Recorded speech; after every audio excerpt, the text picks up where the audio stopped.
everyone, welcome back to the session of English. In today's session, we are going to start with a very interesting topic, that is tenses. Tenses are very important for our exams as well as for spoken English. So in today's session, we are going to discuss part 1 of tenses. So let's begin the session. First, we will discuss the definition of tenses. Tense is a grammatical category that indicates the time of an action or event in relation to present, past, or future. We have time divided in 3 parts. First is present,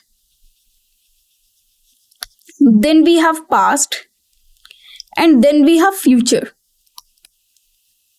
Now we have another thing, that is work. It means action that we are doing, anything that we do. Now present represents at the very moment, the same time which is going on. The running time is present time. Past refers to all those actions that have happened. Future refers to anything that is a prediction, which is an imagination. Something that has to come. We don't know what is going to happen. That is all about future tense.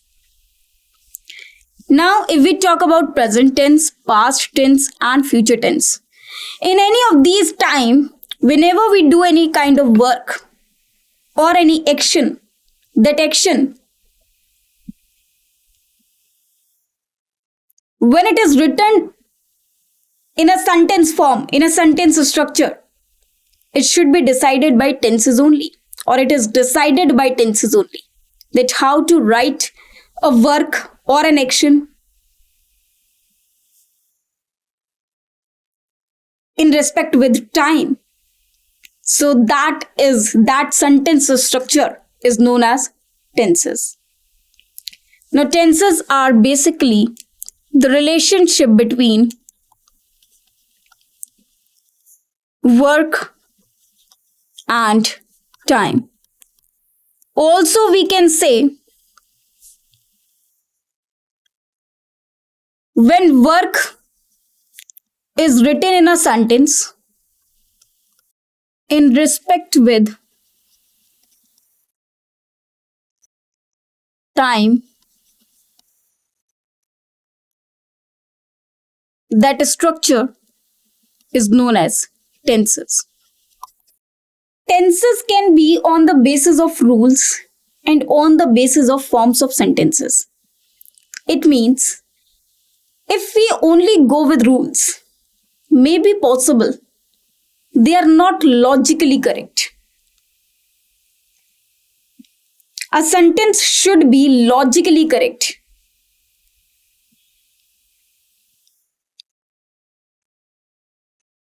It should be meaningful. Now, let us discuss some concepts about tenses. We have tenses in 3 parts. It means we have 3 tenses. What are these? First, we have present tense. Then we have past tense. Then we have future tense. So we have 3 types of tenses: present, past, and future. These tenses, these times are divided in further 4 tenses, or 4 further forms. First is simple or indefinite tense. We call it indefinite tense. So we can say present indefinite tense. Then we have past indefinite tense. Then we have future indefinite tense.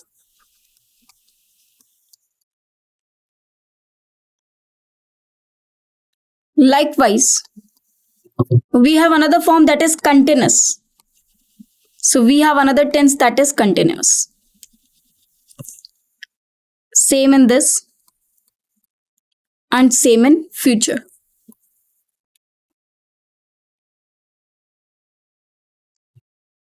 Another part we have perfect tense. Now again, past perfect. Then we have future perfect.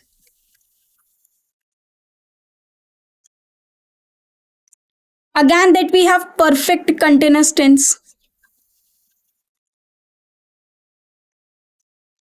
Again, we have perfect continuous tense.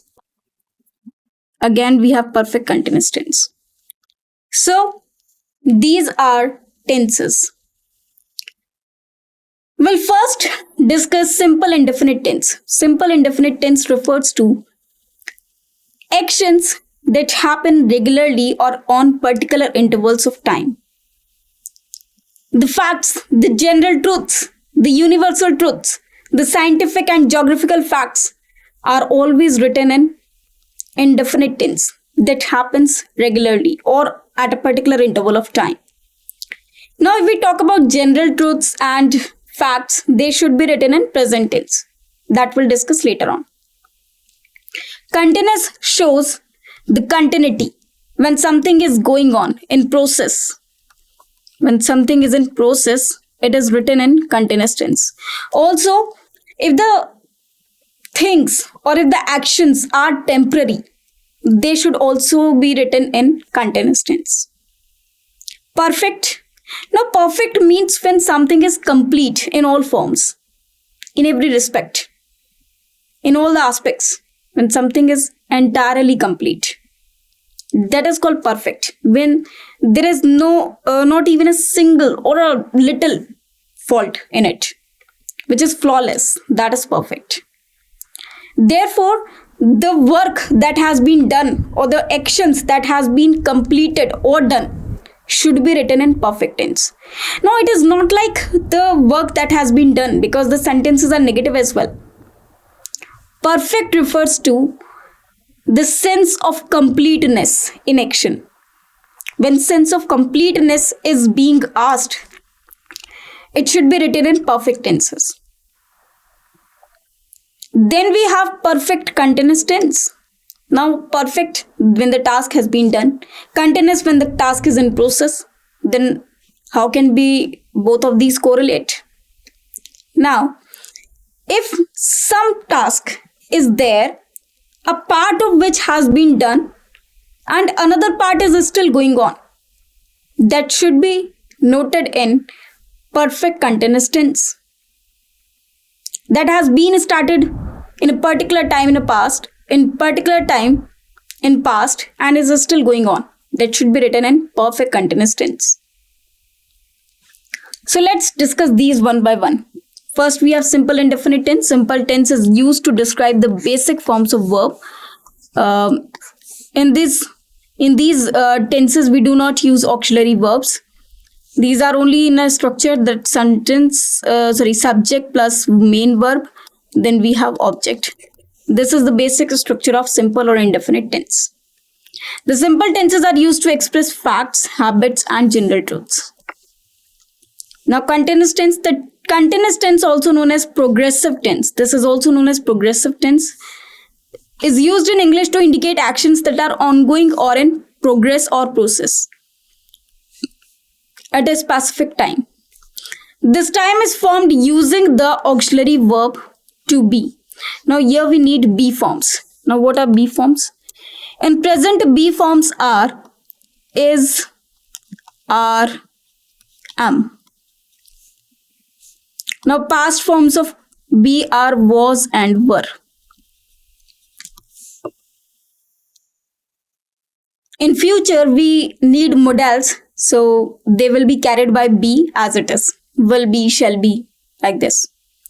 Now, in present tense, we should use is, am, are in our structure of the sentence, and was, were in past tense. So here the sentences will be like, the sentence will be formed such as subject plus is, are, or am plus verb. Now it is actually a continuous tense. So continuous is basically when something is going on or in process. Therefore, here we should write verb in ing form. Or you can say first form of verb with ing. This we also call verb fourth form. So verb fourth form refers to first form of verb with ing. Now that we have an object at last, if we make this sentence in negative, so we can use not after is rm. So this is present. In past, we can write the sentence like subject plus was verb plus verb with ing. In future tense, we can write subject plus will be and shall be, then verb fourth form, that is first form of verb with ing plus object.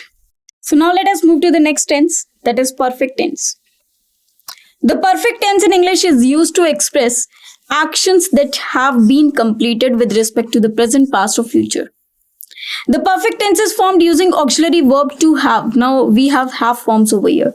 So the forms of have are have, then first form is have, second form is had, and third form is again had. One more thing, we have a singular form of it, that is has. So this is singular form, or we call it fifth form of verb.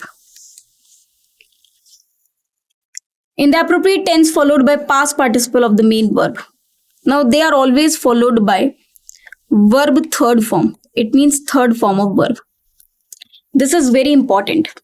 Its structure of the sentence will be like subject plus has or have plus verb third form plus object. This is its present tense. Then subject plus had plus verb third form plus object in past tense. And in future, it should be like subject plus will have or shall have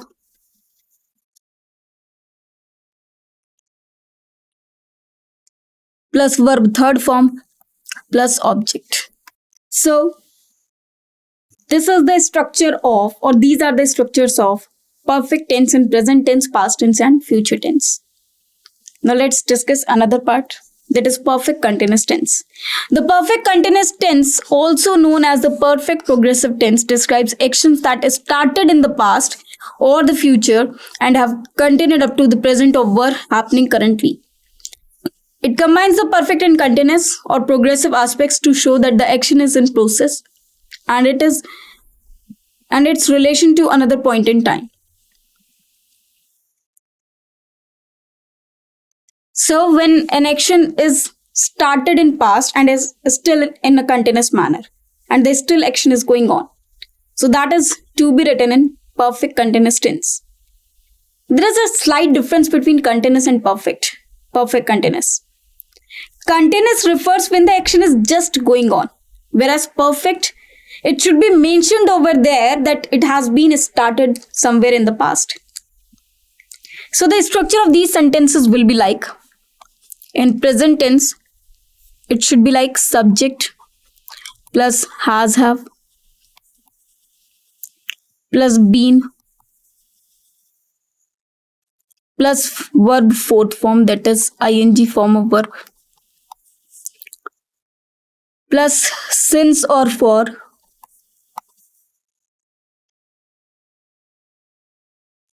time. In past, had been plus verb fourth form, and in future, will have been, shall have been can take place.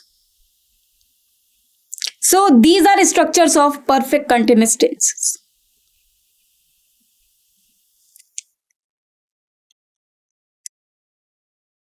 There is something about perfect continuous tense, that is to be form and to have form. Both will be there. The third form of be will be been, and with main verb will add ing, as I told you in the sentence structure as well.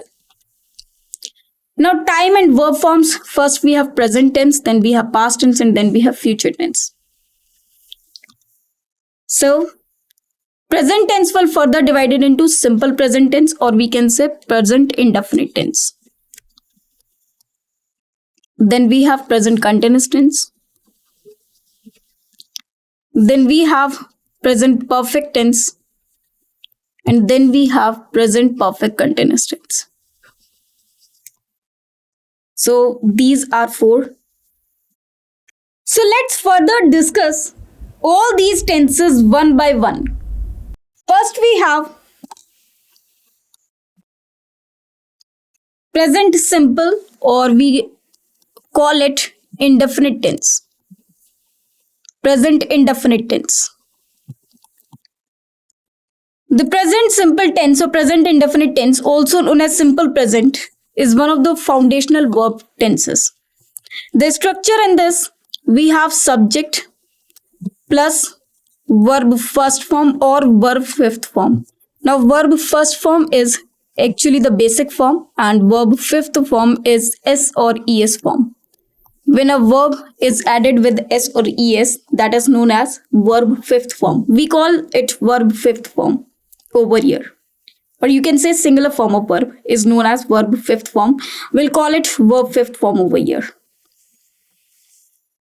Now let us take this as verb fifth form, that S or ES form. And verb first form is basic form. Subject plus any of these forms, and then we have object. Now we have main verb only over here. We do not have any auxiliary verb. Now this is actually the affirmative sentence, if the sentence is affirmative. Now if the sentence is negative, we will form it like, now in negative sentence, we use subject plus do or does. We use do or does plus verb first form only, then object. Now what does this do and does over here? So does is used for singular form of subject when the subject is singular, and if the subject is I or plural, if the subject is I or plural, we use do. Then in case of interrogative sentence, the structure will be,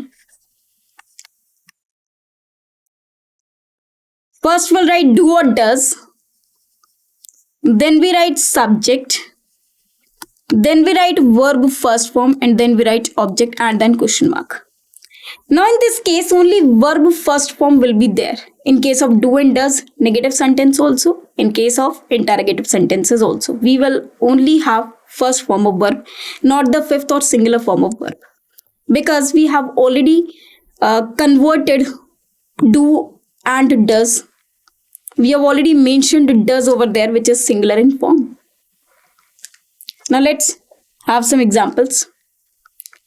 We can write simple present tense in case of any work that we do in routine, to show the work which is done in routine. General truths or universal truths.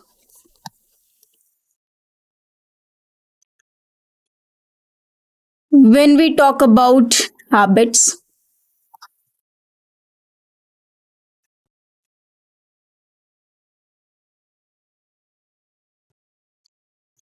So all these type of things are written in present indefinite tense.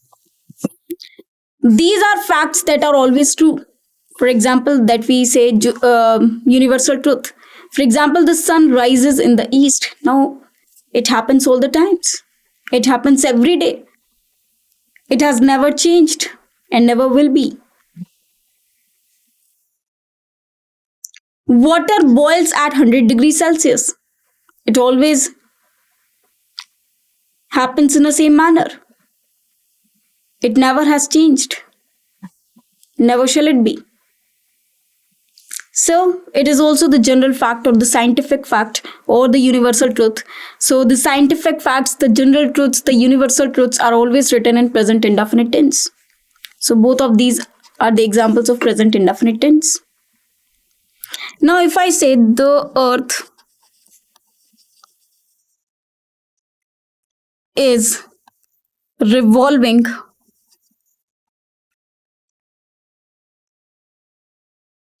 around the sun. Is this sentence correct? Is this sentence correct? No, not at all. This sentence is not correct. Why so? Because earth always do the same. The earth always revolves around the sun. The earth always does the same.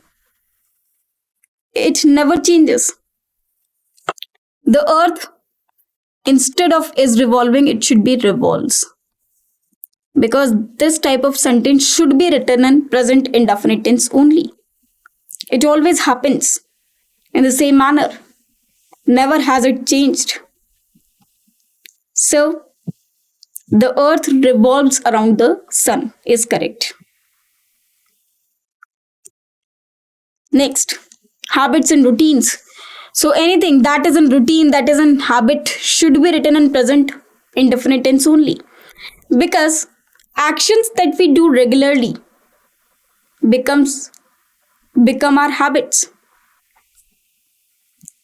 One more thing comes here, that is hobby. If we have some hobby, we like to do it again and again. That is why it also comes in present indefinite tense. Actions that happen regularly or repeatedly. She goes to the gym every day. Now she goes to gym every day. Every day she goes there. They attend temple on Sundays. They go to temple on Sundays. It happens every Sunday. That is why it is a regular activity. It is a repeated activity. So it should be written in present indefinite tense. Now let us move to the next part. Permanent situations that are permanent. Always they are going to happen in the same manner. For example, he lives in London. Now he obviously lives in London. It's a permanent section of his life. She works at a bank. She does. And she always do. She will always do. So these types of sentences that don't change over time, they are also written in present indefinite tense because they are not in continuous manner. In fact, they are fixed. They are not going to be changed. They are not going to be fluctuated. They will not fluctuate. That is why they should be written in present indefinite tense only. Now, whenever we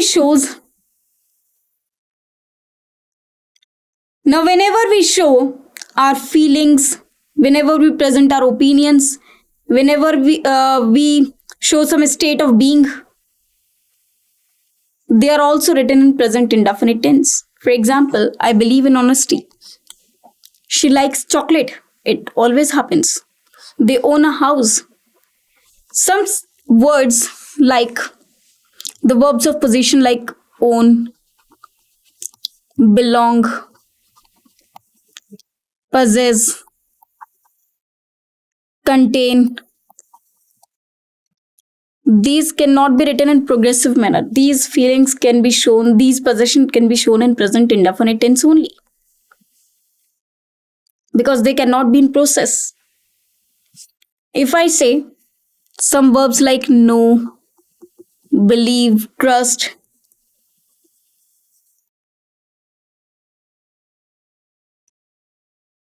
they are also written in present indefinite tense only.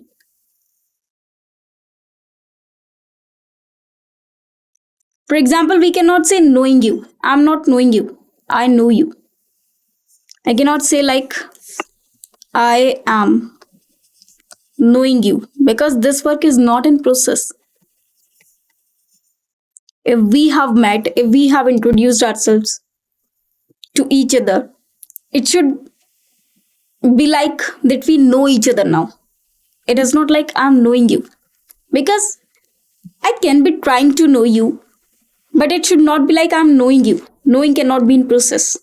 Therefore, it should be written I know you instead of I'm knowing you.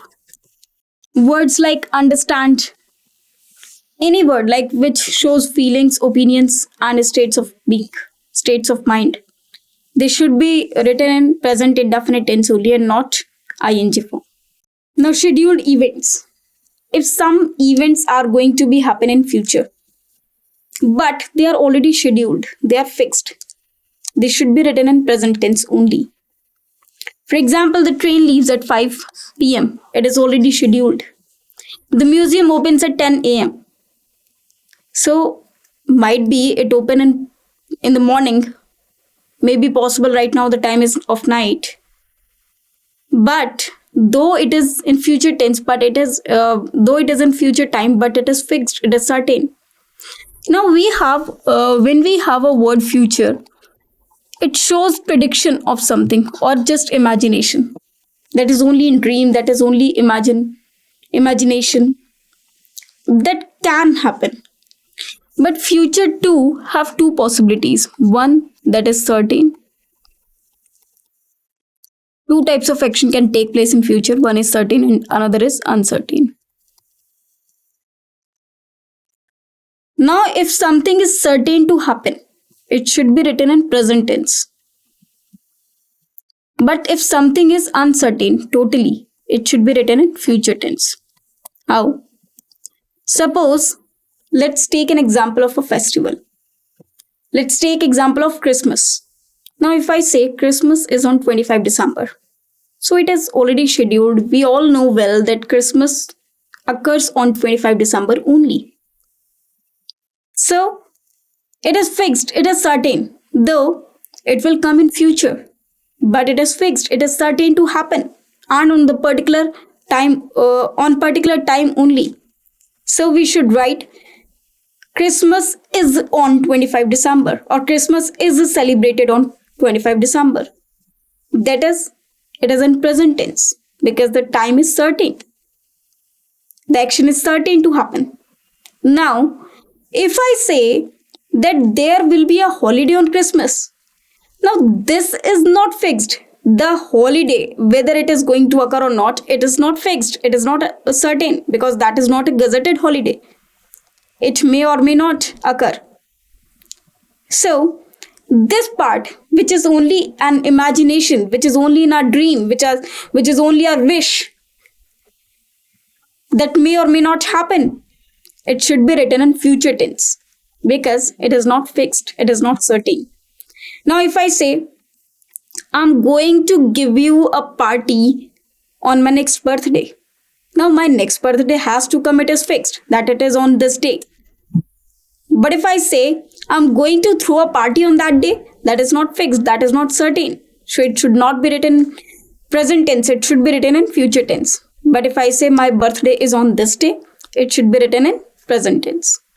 Now, something which is scheduled already, which is certain, it should be written in present tense. But if I say, I will come tomorrow, this may or may not happen, depends on the condition. It is generally when I come every day, I have to come another day as well. So that is to be written in future tense. That is not scheduled as per something. So something which is scheduled and which is certain to happen should be written in present tense. Now, first person singular, that is I. So with I we use work. I have already told you about these rules, that how we write these rules. Now always remember, if we say I and we use verb first form with these. But whenever we have singular person or singular noun apart from I, we use verb fifth form or verb S or ES form. Only this much is written over here. For example, with I will write work, or if I say you will work, because you, it means a second person. But third person, he, she, it should be he, she, it works. He works, she works, it works.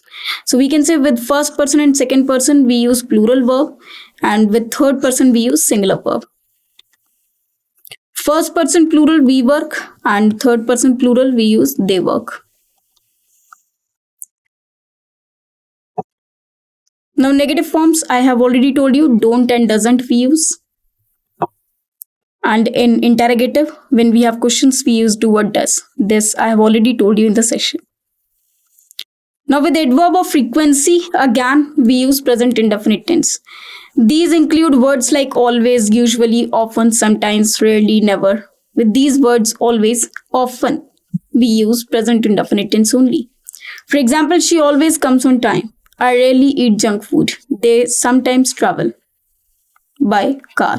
So these all are showing adverbs of frequency, and these should be written in present indefinite tense only. I hope this session is beneficial for you all. Thank you very much. Rest part we'll discuss in the next part of tenses. Thank you.